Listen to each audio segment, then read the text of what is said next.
Welcome to XLCR 32, the online news source for the Excelsior Project from the New York Council of Deliberation.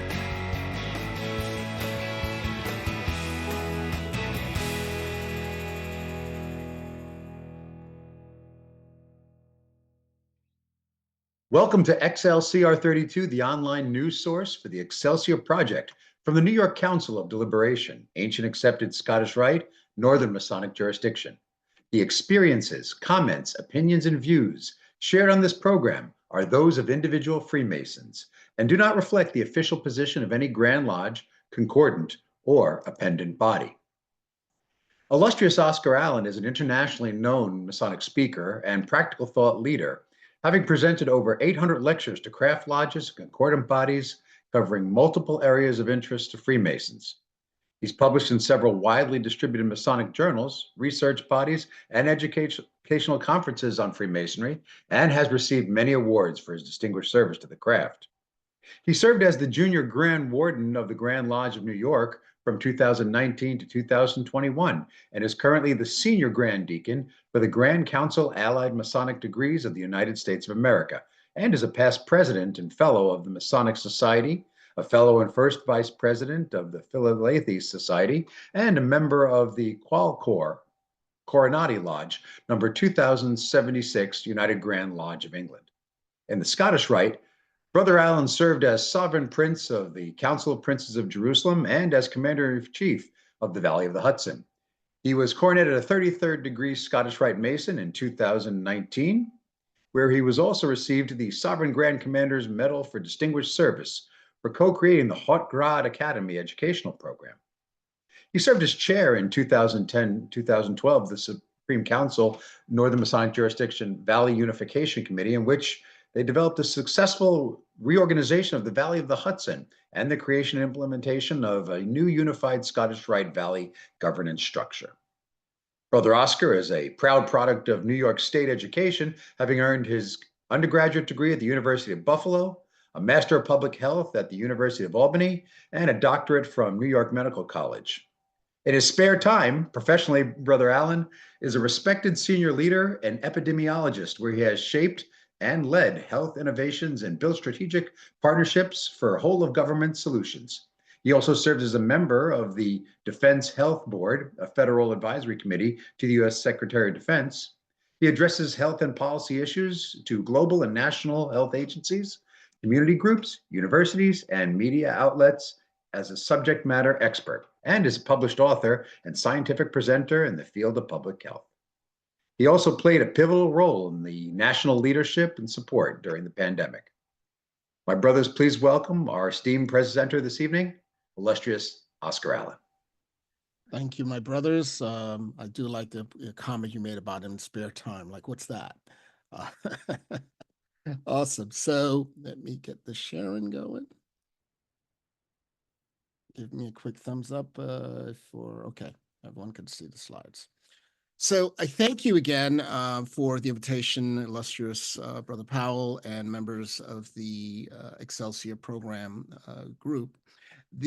Tonight's talk is entitled Message in a Bottle, and the subtitle is that of the storied travels of two important pieces of parchment. And if you think about just even the concept of a message in a bottle, as you see in this graphic, you know, the old adage of someone putting something in with whatever message, and it travels thousands of miles and goes through the span of time till it arrives where someone else sees it, captures it, and essentially, you know, you have that interesting dynamic around messaging and human, you know, interest story. So this is important because you're going to understand how this plays out from the lens of Freemasonry and more specifically within the ancient accepted Scottish Rite. So the first is to give you a little bit of a layout. We are going to span a couple of continents, and you know, going from basically Europe, where we have France, to the islands of the Caribbean and Haiti in particular, and then we're going to see some connection between Connecticut, New York, and Pennsylvania. And there's all connected within the Scottish Rite. So just bear with me for a second. We're going to start, however, within the island known as Haiti. And roughly, most folks think the Haitian Revolution was just one particular instant. It was a series of clashes and a period of time of great turmoil on various aspects of history. But we're going to focus a bit after the initial revolution, where the freed African slaves under Toussaint Louverture essentially created the first independent country of predominantly run of people of African descent in independent Haiti at that time. But there was a period which immediately connected where we call that the War of the Knives. And this is between June of 1799 to July of 1800. You see, after Toussaint had expelled the French, the British had also come in, and he also expelled them, for lack of a better word, from the island. And he essentially ended up controlling the north, and his rival, a gentleman by the name of Andre Rigaud, controlled the south part of the island. And they got into really a big civil war, essentially trying to get full control of the whole island. Now, ironically, as a statesman, Toussaint had negotiated a deal with U.S. President John Adams, which allowed for the trading with Haiti because the U.S. turns out to be actually in a trade war with the French. So what they were able to do is to get support from the U.S. Navy vessels to help suppress Toussaint's rival Rigaud troops and help Toussaint basically gain power and dominance within the country. Now, why is that important? You can even see back in the naval documents where the heads and the leaders of the U.S. Navy were given these orders to go out and support Toussaint's army. And if you capture any of Rigaud's, pilfer them, take whatever information, whatever material, and of course, share what you can with supplies to Toussaint, and of course, return what you can to the U.S. as well. And it was really clear because we even see the message that was put forth to the commanding officers of this one particular warship called the Trumbull, where it basically says you have the power and the service to aid and assist our ally in General Toussaint against his cruel and barbarous enemy. One of the reasons why they call Rigaud very barbarous because he had effectively executed the massacre of several white planters and people of mixed race, biracial race, mulattoes within the island in an effort to contain his dominance in the South as well as move into the North. So he wasn't necessarily on the best of terms with the U.S. as far as that's concerned. So why is this important? Why does this all play into, why are we having this history lesson about this little piece of Haiti? Well, the war ended up with Toussaint winning and essentially taking full control of Haiti and also capturing the Spanish side of the country and unifying Haiti for a period of time. And Rigaud actually fleeing into exile, going back to France. Now, what is important about this is to their story. Remember what I just mentioned, the U.S. sloop of war called the Trumbull. That was headed by a commander by the name of David Jewett. And he happened in September of 1800 to capture this boat, the schooner that was leaving the shores of the south of Haiti, and he captured it. And on it was roughly about 150 individuals. Many of them were majority people of color, people of African descent, and several of them were officers of Rigaud's army trying to flee, of course, because essentially they lost that portion of the war. Now, Trumbull, right, the ship Trumbull captures the ship, the Vengeance, takes all the prisoners and all of the women and children, everything, and all of the materials they had on deck and within the ship, and sunk the boat. And essentially was given the orders that he should bring everything to the Chesapeake, offload, and then go back into the Caribbean to basically patrol the shores to basically support the American Navy's needs. Now, all of that is to say, I'm going to show you a picture of these men. A number of them are actually Freemasons. But to the left, you have Jean-Pierre Boyer. You have Jewett. There's Eliphalet Buckley. And there are a few other folks that you will find an interesting web, or I should say thread, that is weaved between all of these, which really even connects to you, for lack of a better word. Now, I mentioned David Jewett, right? He was born in 1772 from Connecticut. His father was David Hibbert Jewett, and his mother was Patience Buckley. His grand uncle was Eliphalet Buckley, who we will talk about in a minute. Jewett received his commission from the U.S. Navy at age 19, and he was the captain since 1798 of that gunner called the Trumbull. He was a member of Worcester Lodge in Colchester, Connecticut.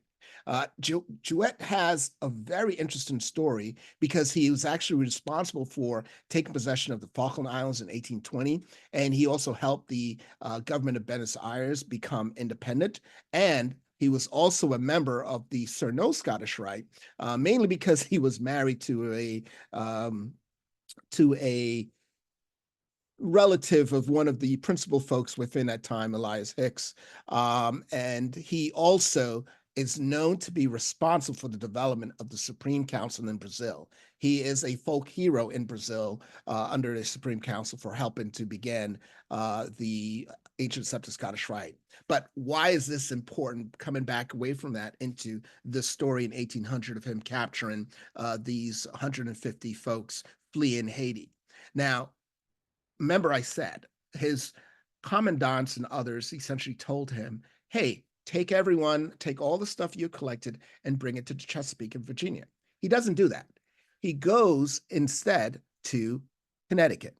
And he docks in New Haven, and essentially, he docks in New London, and essentially that's where he offloads all of his, I would say, prizes to that extent. One of the arguments that was made as to why he did that was the interesting thing about this endeavor. When they captured anything of value, all of the men on that boat actually had a right to claim as lawful prize any proceeds or any of the bounty, for lack of a better word, that they were able to garner. Now, the deal was with the U.S. Navy was that it was going to be split evenly amongst the U.S. government as well as those sailors. And we see here, as a result of that schooner being captured, that they ended up roughly about $12,000 in money at that time that was going to be distributed between the U.S. and the captors, meaning these naval men under Jewett's leadership. So he had a lot to gain and as was mentioned, the idea was that he was going to get a higher price in New Haven than he would have in Chesapeake. And because of another particular topic, he ended up letting his uncle, who was Eliphalet Buckley, also get in on this deal. And I will explain that in a minute. Now, when these 150 individuals were brought up to Connecticut, the interesting thing about being prisoners of war, several of them were sent to New London and others to Somerset in Connecticut. Now, in New London, it turns out one in particular by the name of Jean-Pierre Boyer, turned out, of course, to be carrying all of his implements and all of the regalia and the material from his lodge of Haiti. And what was intriguing, because he was a Freemason, he was actually taken in by another brother called Manin, who was born in 1760 and was actually very active in the Revolutionary War. He and his brother were bodyguards of George Washington at Valley Forge, and it was said that he was the one who brought Major John Andre his last meal before his execution for being a spy. Now, being that, as I said, he was a member of Somerset Lodge, and he and his family actually housed Jean-Pierre Boyer in their home from 1800 to 1801 as a prisoner of war. Now, it sounds weird. He's a prisoner of war. Why he's not in jail? Because in those days, usually when you're a prisoner of war, if someone can vouch for you, or for the lack of a better word, you have the accommodations where you're not physically in jail. Boyer was able to travel to work within and operate within the town, be, of course, in the domicile of Diaz Manin. He learned to speak English by young family members, and he actually frequented a Somerset Lodge because of the fact that he was a Freemason, even though he was on the other side of the battle with respect to being on Rigaud's side. He essentially was taken in and treated as a brother. ironically, different from how he was treated by Jewett, who didn't necessarily give him the afforded luxury of being treated as a Freemason in solidarity. And I'll explain. Jewett's uncle was Eliphas Buckley. He was also from Colchester, New London County, Connecticut. He was a very prominent officer in the Revolution and was promoted to lieutenant colonel in 1780. He was also a member as well as a master of Worcester Lodge in Colchester. In 1797 and 1798, he was the junior grand warden of the Grand Lodge of New York, and he and a number of brothers, once Jewett showed up on the shores, came together and seized all of the Masonic items that they were able to recover from those prisoners of war, from Jean-Pierre Boyer and the other individuals on that ship. Now, what is interesting about this is that he took all the material and essentially later on moves to Wilkes-Barre, which is Luzerne County in Pennsylvania, in 1806, where he becomes active in Wilkes-Barre Lodge number 61. Why is this important? Because he takes all the material with him, for lack of a better word. Buckley family did have a very strong Masonic connection.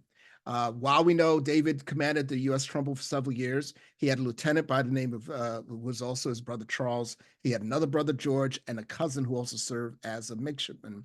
There was Eliphas' only son, Jonathan, who also moved, as I mentioned, from Connecticut to Pennsylvania. And he also became very active in politics and was the sheriff in Wilkes-Barre for a number of years. And he also was initiated in Colchester Lodge before affiliating Wilkes-Barre Lodge in 1814, moving, of course, for a long period of time. And henceforth, why Eliphas leaves Connecticut, transfers to Wilkes-Barre, and settles in that area because his son is clearly cemented in that culture and that group at that time. Now, when Eliphas dies in 1816, the charter and all the materials that at least remained from Jean-Pierre Boyer's possession is given to another brother by the name of David Scott. David Scott was the president judge of that 11th Judicial District in Wilkes-Barre. He was very connected with both the Bible Society, Temperance Society. He was a founder of the Episcopal Church and was very well known as one of the burgesses of the borough in that region until his death of 1839. And he was also a member of Wilkes-Barre Lodge number 61. When Scott dies, he hands over the charter to Oscar Jewel Harvey. Now, Brother Harvey was born in Wilkes-Barre. He was a lawyer, and he was also a very astute historian. In fact, he wrote very extensively on local history, and essentially, even in 1907, wrote one of the early volumes on the history of Wilkes-Barre and the Wyoming Valley, which is that region of Pennsylvania. Now, being a member of Wilkes-Barre Lodge 61 and at his death, his charter went to his co-author, the gentleman with the pipe in the lower corner by the name of Colonel Ernest G. Smith.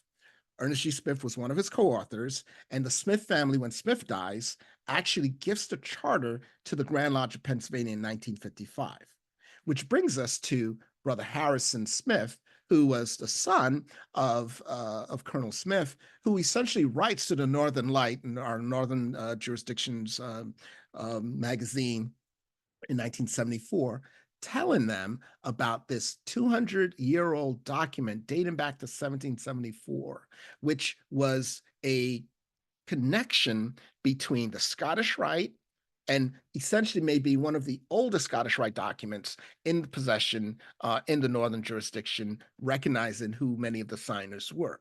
So all that being said, I heard of this story and I was trying to figure out where the heck did the Boyer Charter go? So I contacted our colleagues at the library in Pennsylvania, who they're very astute to that extent. And I asked, could you find this charter for me?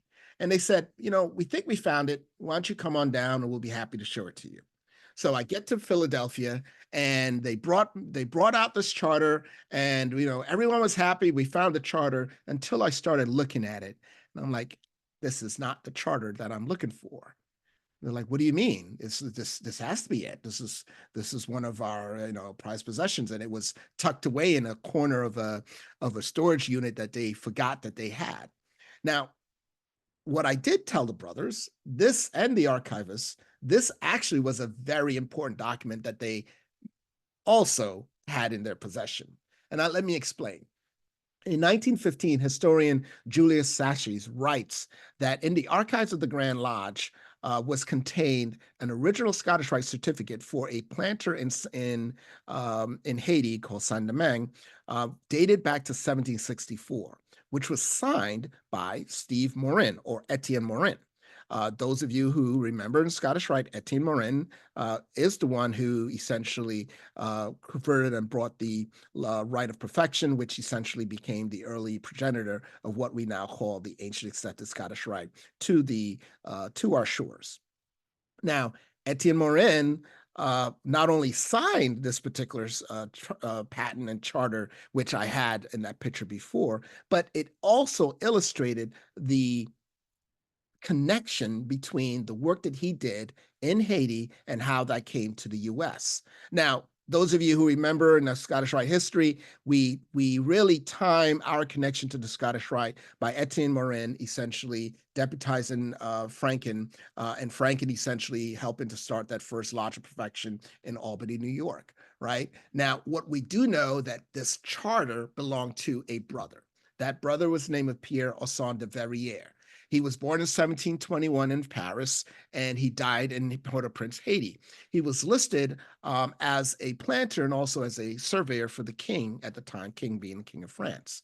Now, going back and trying to figure out what is the story with this? It turns out that this 1764 document was one of the earliest records that we actually have of Etienne Morin creating a lodge, specifically what we would call an early Scottish Rite lodge, under the Morin Charter, or under his powers as being the Grand Inspector for the Sublime Prince of the Royal Secret. Essentially, I'm sorry, not Sublime. I mean the Rite of Perfection. Let me rephrase: the Rite of Perfection. Now, when you go back and you look at when I try to find old manuscripts and documents, they had a photostat of this charter, and it described it in full details, essentially showing you that according to 1764 time period, Etienne Morin, and you see the terms there: Grand Prefect, Sublime Scottish Masons, Knights of the East and West, Knights of the Imperial, Knights of the Vine and the Black Eagle and the Sun, and inspectors of all the respectable lodges, essentially declared that brother Osson de Verrières, a planter living in Port-au-Prince in the island of Saint-Domingue, Haiti, member and treasurer of the Lodge of Perfect Harmony in the same town, who has now received the degree of Grand Elect Perfect and Sublime Scottish Mason, into which he has been received and invested with all customary ceremonies, and signed this day, October 26, 1764, by Morin with the title of Sublime Grand Master and Grand Inspector. Now, this is the document, as I mentioned, that they mistakenly thought that was the one I was looking for. They also mistakenly forgot they had it. So I pretty much said, hey, brothers, this is a very important document that you cannot lose. And it really, within the shores of the US, illustrates the degree of the history of not only time from Franken, but even specifically how Morin was helping to form what we now know to be the Scottish Rite in our Western Hemisphere. Now, what was the reason that these brothers felt that, this may have been connected to what I was searching for? I'll explain in a minute. But here you can see Morin's signature, and right here at the top: Grand Master, Sublime Grand Master, and Grand Inspector, and all of the various signatures that follow it. Now, on the back of the charter were another of signatures. And here's where I started to piece together why we may have had that little kerfluffle. Now, the endorsements in the back were later on, meaning you found that the Scottish Lodge in Cap de Haiti wrote that on March 31st, 1764, the Grand Secretary essentially approved it. Then we see that the brother Osson writes in 1765 that he also was received received in a Scottish lodge in the spring of 1765. Then he also writes in 1766 that he received the degree of Prince of Jerusalem in the Scottish Lodge of Perfect Harmony in Port-au-Prince, signed by a Brother Boyer, which is why I believe they thought this was the Boyer Charter. And also that he was examined in the sovereign chapter of Rose-Croix in Petit-Goâve, another area of Haiti, on September the 15th in 1775, which was countersigned by one of the high-ranking leaders at that time. So here's this great document telling a tremendous story. On the front side, that it's a brother who is a member of one of the early Scottish Rite lodges, and having the degrees, which we now know, right? The Prince of Jerusalem still has been preserved within our Scottish Rite, and really illustrated the story over this course of time.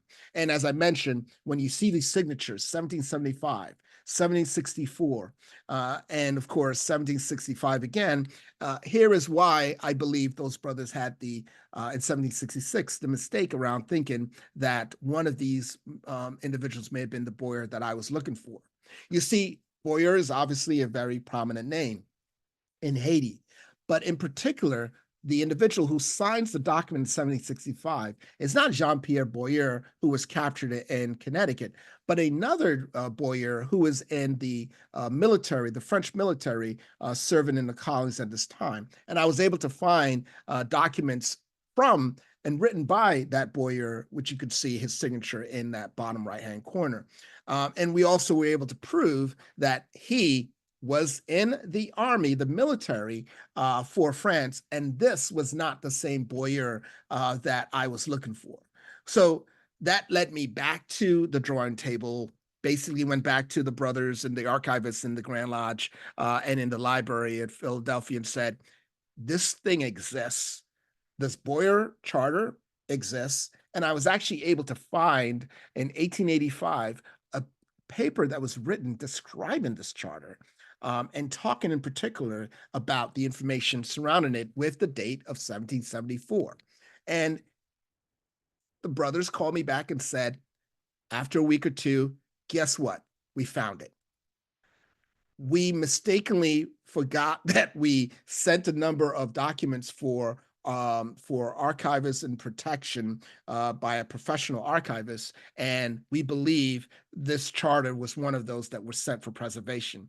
So they sent me a high definition picture of the charter as it was being preserved, and yes, it is the one that I was looking for that was tied back to Jean-Pierre Boyer, taken by Buckley, passed on to Hands, and of course, being in Pennsylvania. Now, this charter just says, the first day of the first week of the 5th month of the true light, 5774, by the brothers composed on the Lodge of Chosen Brethren in the Orient of Frontenac in the island of Saint-Domingue for the purposes of obtaining from the Grand Orient a constitution for their lodge with the above named title. And they were constituted as a lodge called the Lodge of Chosen Brethren under the Grand Orient of France in 1774. That was the charter that Boyer had because he was a member of that lodge. And essentially, as they were leaving Haiti and exiting with all their families and all their possessions, they ensured that they brought with them the tools and the materials for their lodge, which was the Lodge of Chosen Brethren.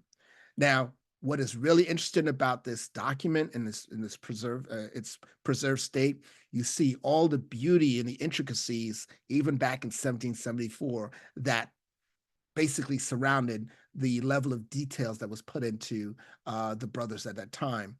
What is interesting is that we see the signature of Etienne Morin on this charter.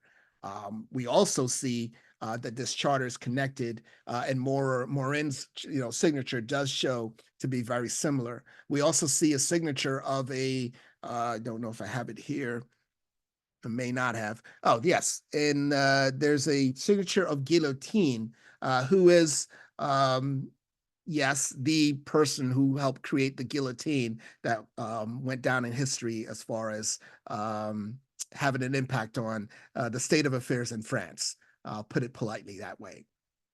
Now, what I was also able to identify was back in 1774, when those brothers had originally created that lodge, they wrote to the Grand Orient of France asking for that charter and for their permission to do so. And we found, or I should say I found, the original document in the archives in France, which illustrates and shows the connection of this lodge, which was a lodge that was formed by Etienne Morin, and really helping support the Scottish Rite in that area.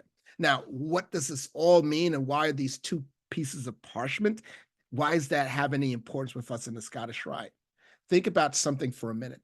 We know that the ancient accepted Scottish Rite, or the early progenitors of it, came from France. They came to Haiti. We see that not only in one side of the coin, where one of our key figures, right, Etienne Morin, who initiates and bring Franken into the Scottish Rite, who then establishes Lodge of Perfection. But we also see other connection points. So here we have Jean-Pierre Boyer, who is captured, who leaves Haiti, ends up in Connecticut. We see him connected with the Masonic brothers in Somerset Lodge. We also have some written records stating that he shared with them some of the early degrees, or the high degrees, predominantly, of course, the grades that are tied under the Rite of Perfection, particularly that of the Council Prince of Jerusalem, etc. Then we see that his charter and his materials leaves and goes to Pennsylvania. What we also missed is the fact that after being held in Connecticut for a period of time, Jean-Pierre gets sent to New York because the government said, okay, we've had these guys as prisoners of war for too long. They make a deal, they swap. He goes back to a French colony and then returns to Haiti, where he, with other French military, attempts to take over Haiti. And then he finds out that they actually were trying to reconstitute and reinstitute slavery back into the country. And being a free man of color, he just did not come to grips with that. So he switches sides and ends up becoming the second president of Haiti, and also unifying Haiti in 1820. So much to the point that Jean-Pierre Boyer also sets up a relationship back with the Americas, where he provides both opportunities for brothers from Prince Hall lodges who comes to Haiti to help build their education program and even relocate into Haiti to escape some of the pressures and oppressions they were receiving within the U.S. In addition to that, Boyer writes back to the brothers and the widows of the brothers who took care of him while he was a prisoner of war in Somerset, New Jersey, in Somerset, Connecticut. And he sends them the equivalent of $400 each to basically thank them for treating him as a man, as a brother, and of course, goes on to make history within Haiti as a whole. And all that being said, his charter ends up, in addition to another charter of another individual who was tied to Etienne Morin, to be housed in our Northeast region of the Northern Masonic jurisdiction as two of the oldest documents within the Scottish Rite that we know of, and tell a quite interesting story of intrigue, high seas, as well as both the humanity with respect to connecting on a level that wasn't necessarily seen. People of color were not always treated the same way, but we see there in Connecticut, those brothers took him in, took care of him. He expressed and learned and went back. And of course, made a very significant play with respect to his impact on the island of Haiti and the nation of Haiti, as well as what we see here in our current derivation of the ancient accepted Scottish Rite. So thank you. And I hope that it was at least interesting and intriguing how little pieces of paper could actually have a very compelling stories to share. All right. Thank you, Oscar. So yeah, Brother Alleyne, I have a question if you don't mind. Yeah, go ahead, Peter. By the way, first of all, incredible presentation. I'm wondering if there's any either documentation or notation. These brothers, as you know, were received very well at a time when men of color were not. how connected was Masonry throughout the colonies at this time, and what was the reaction, if any, from some of the more southern Grand Lodges to this? The reaction that New York and Connecticut and Pennsylvania, quite frankly, were giving brothers like this. Was it even discussed? It was Was because there? it was more localized, right? Connecticut, I mean, he was in Somerset or was stayed in Somerset Lodge, so he was in New London, basically the area of New London. And we know that in that period of time, for example, in Pennsylvania, a lot of the individuals who were fleeing the various revolutions that were happening had relocated to Philadelphia and some to New York as well. So we also know that several of them had set up either their lodges or were interacting around the Masonic level. And so, of course, keeping it underground. But for lack of a better word, there was no real, how do I say, there was no real correspondence or hullabaloo as we would think about in today's terms. It was pretty much known that these activities were happening in some cases, and in other cases, it was just localized.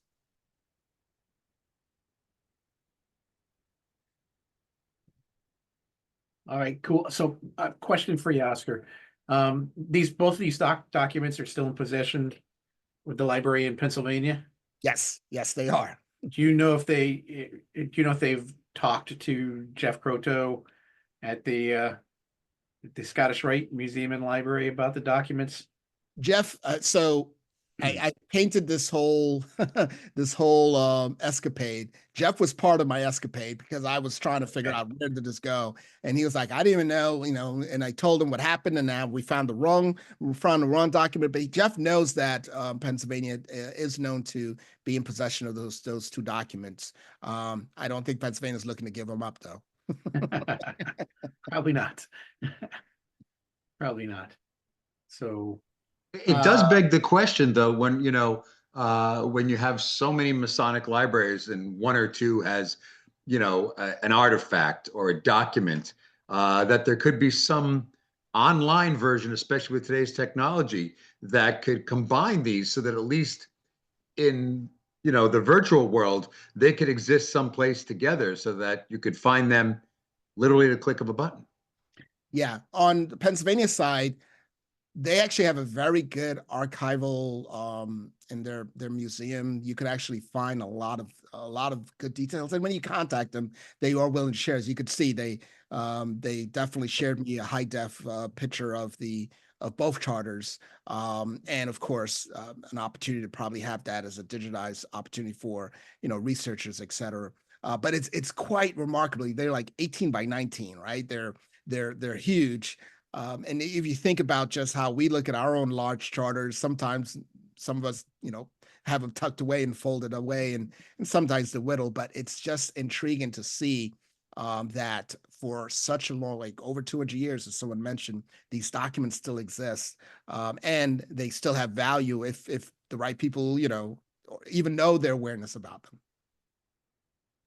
There is a question for you in the chat Okay. with a name I'm going to mispronounce. Can you read it? Caleb? Yes. Caleb. Yeah. Hey. So Caleb is asking, did any of these documents yield anything new regarding to Countess around Rune's Golden Book? That's another topic that I guess I'm kind of an expert on. No, because Rune de Saran was around 1830s. And while the activities of what he did with the Scottish Rite and bringing the Scottish Rite to basically the resurgence of the Scottish Rite from the 1830s on into the U.S., the work here and the information that existed and exists in Pennsylvania was before that. It was 1800s, 1801. Ironically, Pennsylvania also owns Rune's Golden Book and has it in their possession. So Pennsylvania has a lot of decent Scottish Rite artifacts that really, truly tell a very intriguing story, if those of us who are interested in that sort of thing care to know.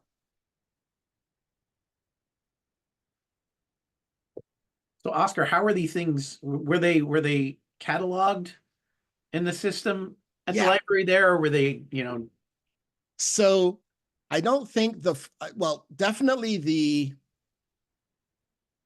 there's mention of them when I did a couple searches, and I had to illustrate that here it's referenced in Saatchi. So Saatchi was one of the biggest archivists, and he, as long as he had it there, and it said that, of course, in 1955, at least the Boyer Charter, the 1955 piece of it was where I knew the family gave it to the Grand Lodge of Pennsylvania, which meant it went to the library.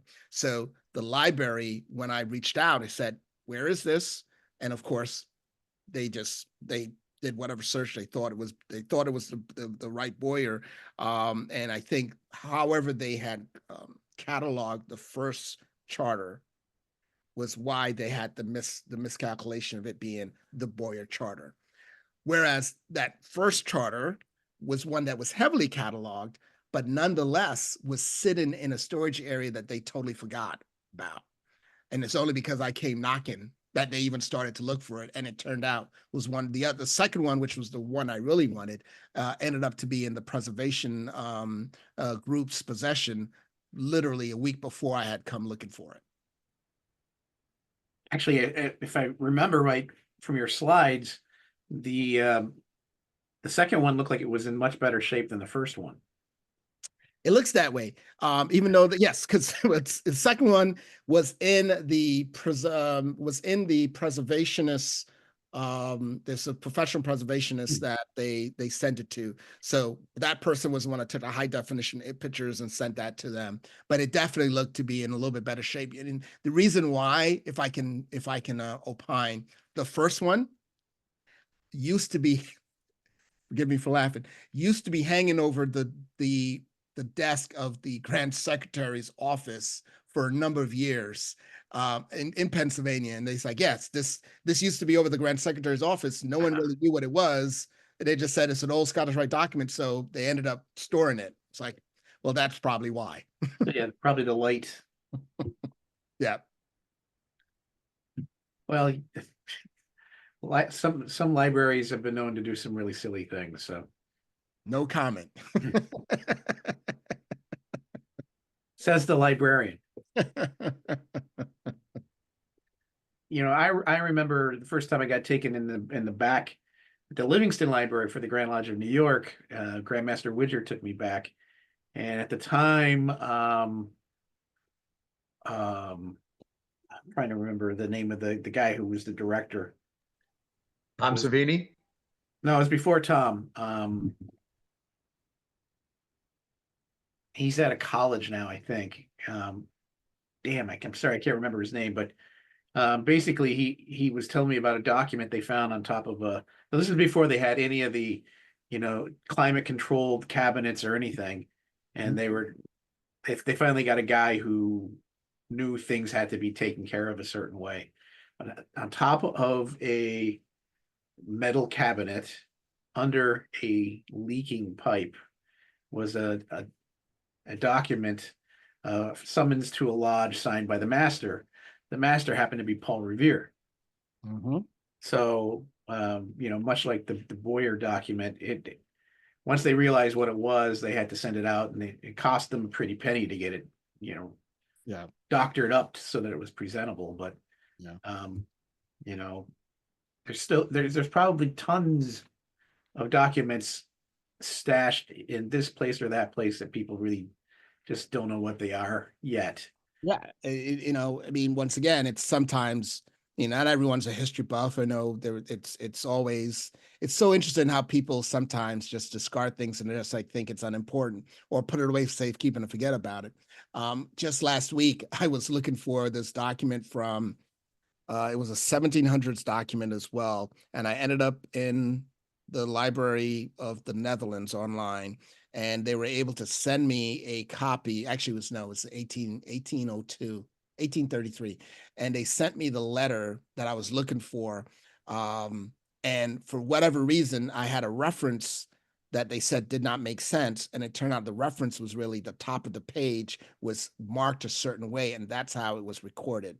And they had no idea that was where it was housed. They were like, "Oh, this was a mystery," just because of the right cataloging, and even the fact that this letter essentially proved a claim that one Masonic Grand Lodge had with respect to another Grand Lodge on a deal that they made back in 1830s to share information. And no one knew where the evidence was until that letter was really, identified as here's where it was back in 1830s. So as I said, this may not be of interest to everyone, but it's one of those things because, take away the fact of the Scottish Rite thing. What is really intriguing, right? You look at it, going back to Peter's question, when you think about the fact that Jewett and Eliphant didn't necessarily treat Boyer in a Masonic, light, right? Sees the documents, sees, sold and collected the money, for, all the stuff they had on the boat, and essentially, maneuvers with his uncle to get the Masonic items in their possession and spirited away. Granted, they're big name folks in the area. They, they have that particular clout, but Diamanin and the others actually taken in Boyer and treating him and as a member of family. He's walking around town. He's going to lodge. Their children are teaching him, English, and he's a very well educated. In fact, Boyer was educated in France. His mom was an enslaved African from Congo. His father was a planter, and essentially sends him to school as was typical at that time. Many of the middle class and the military folks actually had a lot of early French training and teachings. So he was a very, as they describe him, very gentlemanly, very upstanding to that extent. So just even the differences of that treatment in the same state is intriguing. 20 years later, they said that he actually writes back to try to get possession of his materials of the lodge. And we see this because on the lodge side, there are several gaps in time where you see them trying to get or having a new charter given to them by virtue of the period of time. In fact, I think there's a new book that just came out about Stephen Marin, which shows you the earliest lodges, and it overlaps with all of these things that we just discussed tonight. So it's really intriguing from a human story point. And to Peter's question, even the dynamic of how people are treated as prisoners of war, and as very clearly every person on that boat was a person of color, and were brought in to some extent, existed, and of course being returned back or being able to settle here permanently for a length of time. All right. Anybody else have any questions? Please feel free to either put them in the chat, or you can unmute yourself and turn on your camera and just ask. I just think it's amazing. I just think it's amazing how tenuous that connection is, especially amongst marginalized peoples at that time, that Masonry still proliferates. It's amazing to me. Yeah. And like I said, the story even going from Connecticut to Pennsylvania to Wilkes-Barre, Pennsylvania, and making it to Philadelphia, and just being there, and people knowing, but really our larger, jurisdiction had no knowledge of this, right? Unless you're reading and no one's really picturing that. We know Franken and we know Etienne Morin, but the fact that these two connection points prove the activity and showing the degrees being even on our shores at that period of time really tells an interesting point. On a related topic, is there any, in your experience with so many different Grand Lodges, is there any movement amongst Masonic scholars of different jurisdictions to knit this closer together, to make it easier to make these connections and make this history, approachable for those who can't search for it as diligently? Yes. So even with the various Franken manuscripts that existed back in 2015, there was a conference in Paris, which really brought the American, the European, and others. There's folks even from Asia, et cetera, who have been doing this type of research and just trying to see what pieces come into play. There are a lot of conferences, Masonic conferences, where research is shared, information is gathered. I benefit from that, even in writing that chapter on Saint Laurent. because I was working on Saint Laurent on the side of the American piece. And then I met, presenting at this conference, another person from France who was speaking, and we just basically brought all our research together, and it just made the whole equation even more emphatic. So a lot of the efforts, and now, there are groups such as the Masonic guilds and others, society, where they're trying to really make sure research and education around these topics are available and can be readily shared, especially from those who, that's not just kept under a bushel, for lack of a better word.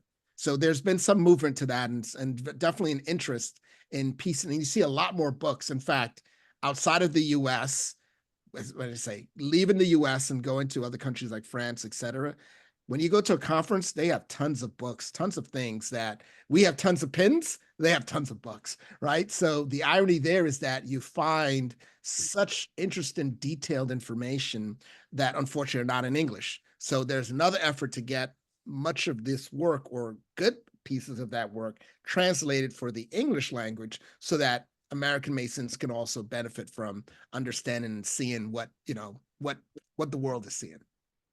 There's another question for you in the chat asking about the efforts to restore the Morin charters, and how successful were they with restoration since the time that you've gotten that high definition photograph?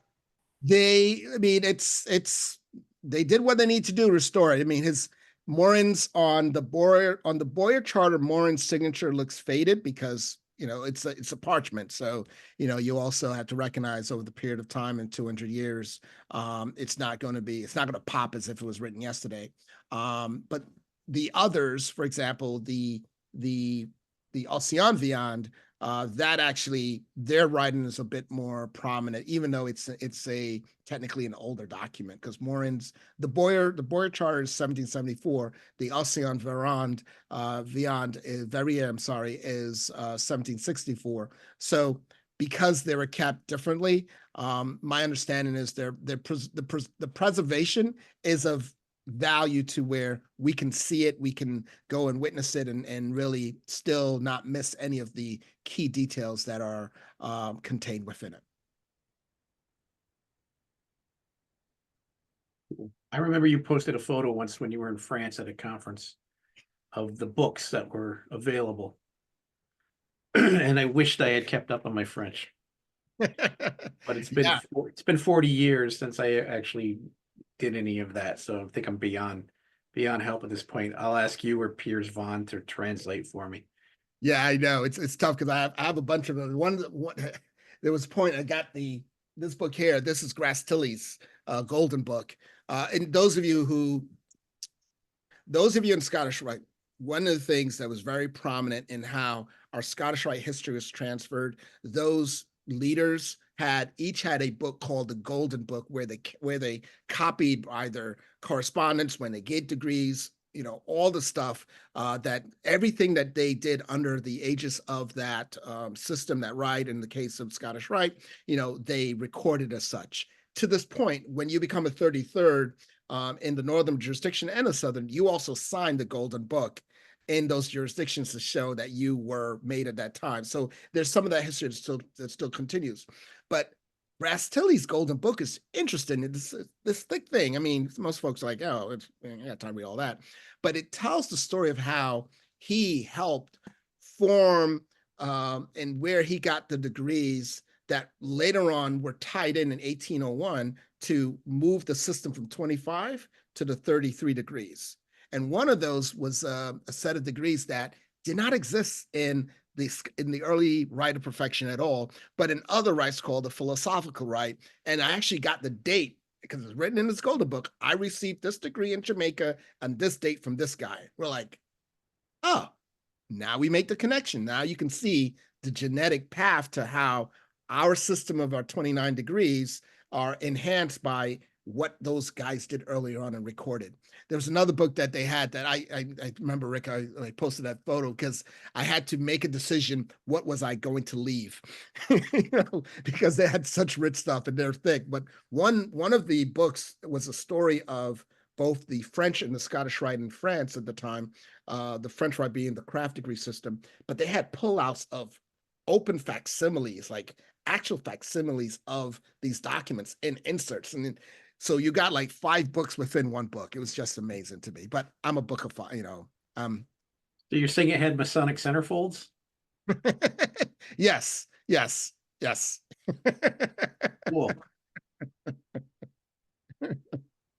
I don't know if Jim Cobb and the Essex guys had any questions. I know that there's a group. No, well, most of the guys, most of the guys took off, but I was still here. You know, I love that kind of stuff too. So Yeah. especially old documents like that. Actually, I might actually call Pennsylvania to see who they send their stuff to for restoration. We've actually got 2 old commandery banners that we want to preserve. Yeah, the group, because of course, being Pennsylvanian, they have tons of stuff tied to the early beginnings of the Yeah. country. We've got some Yeah. old charters up here too, actually, that probably need to be taken out of those frames that they happen to be in at the moment. So Some of those frames do more damage than we understand. yes, I've redone a couple so far, but there are more.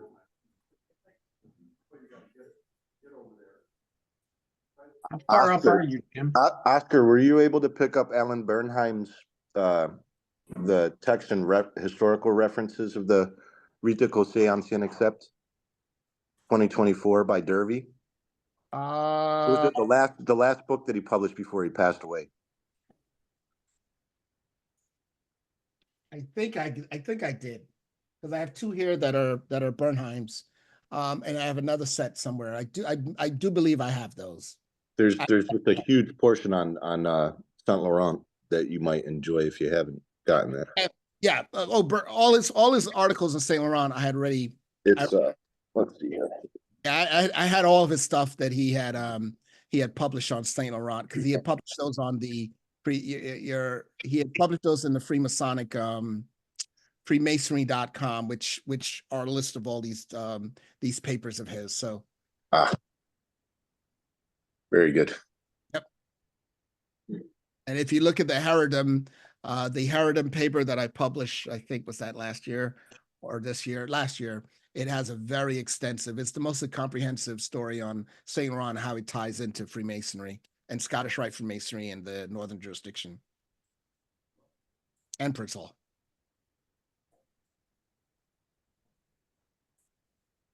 Saint Laurent.